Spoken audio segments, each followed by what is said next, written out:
What's up, everybody? J Heat Sports Media coming at y'all again with that fire as always. Spitting the hot topics and getting the sports conversation started. Y'all know what I'm talking about. Football, basketball, and boxing. Let's get to it.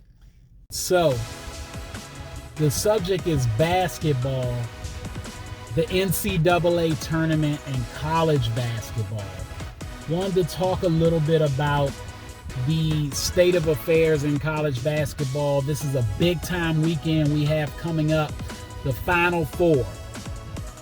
People all over the country in the United States are going to have their eyes glued on the Final Four, the men's and the women's, which is historic. Not that people don't watch the women's game, but there's an all-time raised, heightened awareness of what's going on in the women's Final Four.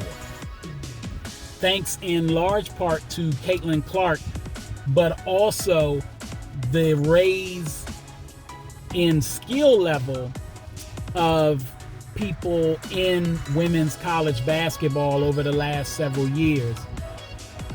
College basketball has risen to new heights, and people are intrigued by the level of play now, and Caitlin Clark leads the way with that.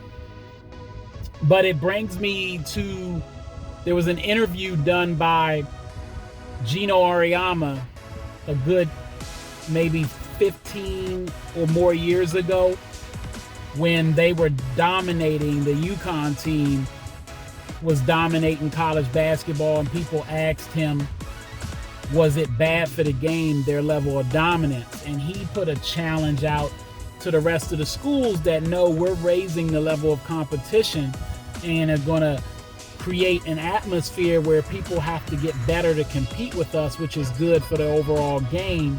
And that will create more parity, not just UConn not having all the recruits coming to them. And we're getting to a point where people are starting to say, have we risen to that level? The thing is, it's a little bit of both.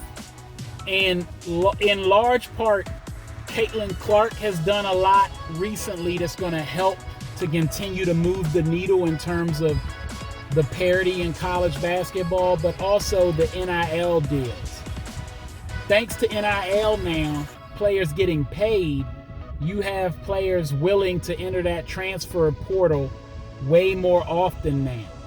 You look at Katie Van Lith, she had just come over to LSU in search of a championship, and now she's looking to move again into the transfer portal.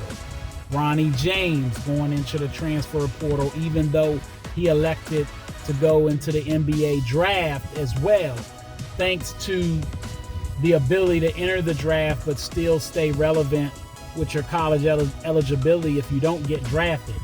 The NIL deals have made it where now schools it's more easy for them to offer these athletes compensation to come to their schools, and you see players willing to go to different places, not only for the money, but for the time.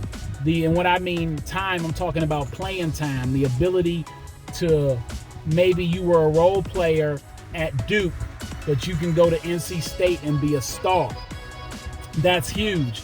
Some people would say, well, that means the schools with the most money are just going to have the best players. Not necessarily the case. Point being, UConn. They aren't the huge powerhouse they once were. They are still a great team. They're in the Final Four, but you have your South Carolinas, your LSUs, and now you have an Iowa team that's able to get a girl like Caitlin Clark that they can build around, bring in talent, and they're even competing with a chance to win a championship, which is spectacular. Speaks to her skill level, but also the ability that these other players coming in are going to have, and that's on the men's side too. It doesn't just have to be Duke, Carolina, Kentucky dominating. We're seeing with the transfer portal, team like Kentucky getting bounced early.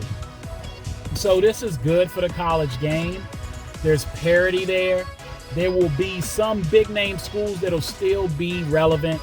but there will be other schools that are mid-tier or not quite the creme de la creme that will still have a chance if players choose to come, and if they do the right recruiting by those schools and can offer the right deals and the playing time and the players that are going to come to the school, where, because these players talk in these AAU circuits and other things and summer league play and stuff like that, they might choose to play with each other, kind of like in the pro sport. All of this to me is good for college basketball on the men and women's side.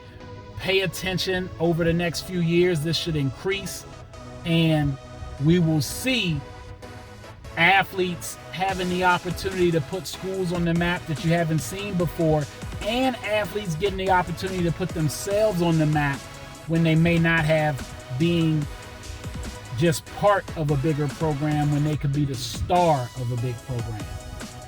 Can't wait to see the Final Four. Make sure you tune in, and let's see if Caitlin Clark can complete the deal and get a championship.